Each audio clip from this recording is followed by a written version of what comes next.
They don't want us to talk about genetic variables. So you know what we're going to do? We're going to talk about genetic variables.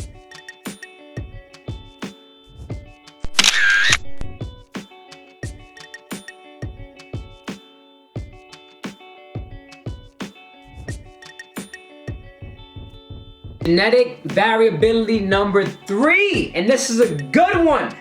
This is why some guys make gains faster than others, and that's due to the number of muscle fibers you have in your muscles, guys. Some people have thousands more fibers in their muscles than others. That's why you see some guys with bigger arms than others on the same program, some guys with bigger legs than others, a larger back, bigger chest. I'm not saying that you can't build muscle if you have less muscle fibers, but someone with more muscle fibers will have a greater potential for growth. If person A has 50,000 muscle fibers in his chest, person B has 100,000 muscle fibers in his chest, and I put them on the same program, person B is going to get a bigger chest faster than person A. Why? Because he has more muscle fibers.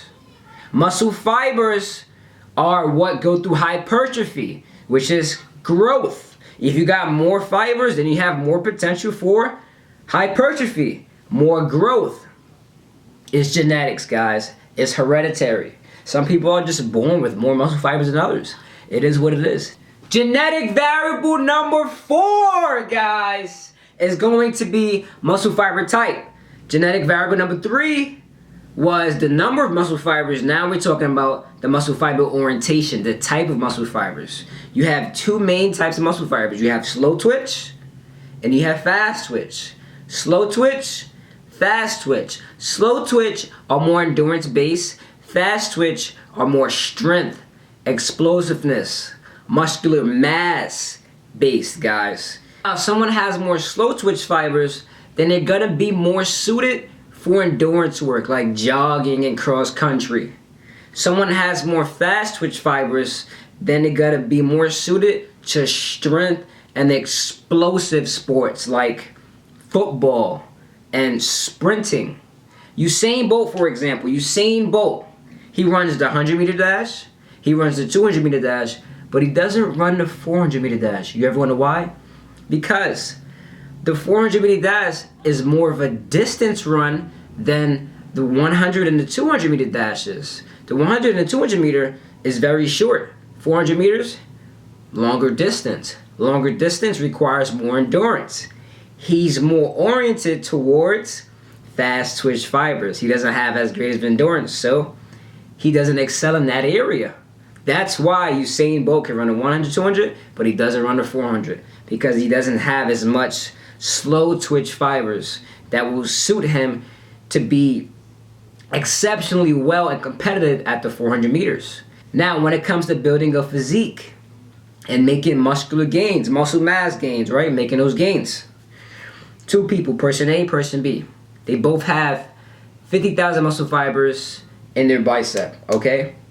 And they both do bicep curls. Both of them do bicep curls, same set, same rest, same reps, same rest, similar nutrition, okay, same height, everything. But person A, he has 40,000 fast twitch fibers. Person B has 10,000 fast twitch fibers.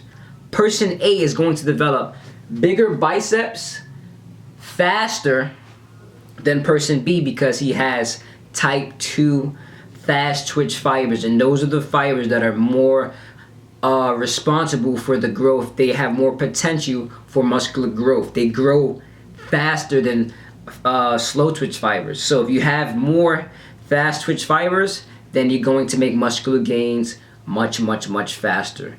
So that's why certain guys make strength gains and hypertrophy gains much faster, is because most likely they have more type 2 fast twitch fiber. And those are the fibers that have the most potential for muscular growth and development. If you have a little bit less fibers, then you're not going to grow as fast as someone else who has a little bit more fast twitch fibers than you. Genetic variable number 5 are muscular insertions. And an insertion point is pretty much where the muscle attaches to the bone and where it's mobile at. So a muscle has an origin point and an insertion point. The insertion point, like I said, is where it's mobile at. And the reason why this is genetic variable is because small differences in the insertion point can determine the mechanical advantage placed on the muscle. Hence why certain guys are stronger in certain lifts than other people. Also, hence why certain guys' muscles may appear bigger due to the insertion points. For example, the bicep, it inserts on a radial tuberosity, which is this area around here, but it can vary up to centimeters where it inserts at.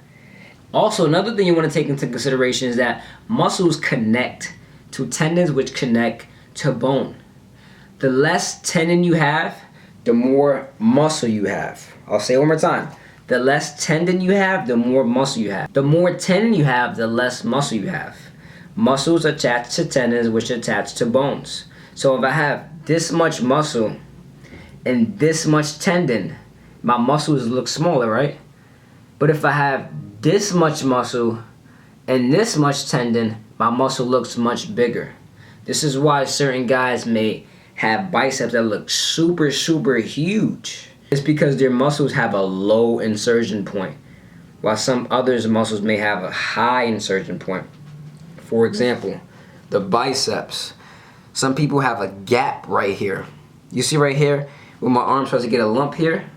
Some people have a gap right here in these couple centimeters. As you can see, mine's pretty low. It's pretty low. Some are even lower. Serge Nubret, for example, his arms hang really low. Low insertion points allows for larger looking muscles. Whereas if you have a higher insertion point, your muscles look smaller because there's more tendon there. There's less muscle and there's more tendon. If you have more muscle, then you're gonna look bigger. Okay? So the muscle will hang much lower because there's less tendon there. The differences in your insertion point will determine how big your muscles look due to the fullness of them. If you have a lower insertion point, more muscle, less tendon, then your muscles are going to look much larger than someone who has a higher insertion point with less muscle and more tendon in that particular area. Also, it can vary from muscle to muscle on person. So for example, you can have low insertions on your bicep, high insertions on your tricep. Genetic variable number 6 are limb lengths.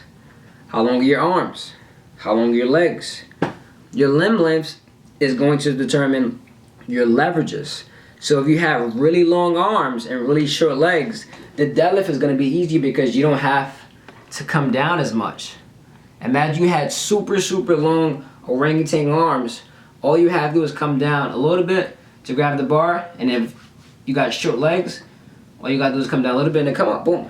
So you're going to be very strong at the deadlift, whereas someone else, if they got long legs and short arms, then it's going to be extremely difficult to get strong at the deadlifts. That's a genetic variable, hence why some people are naturally stronger than others.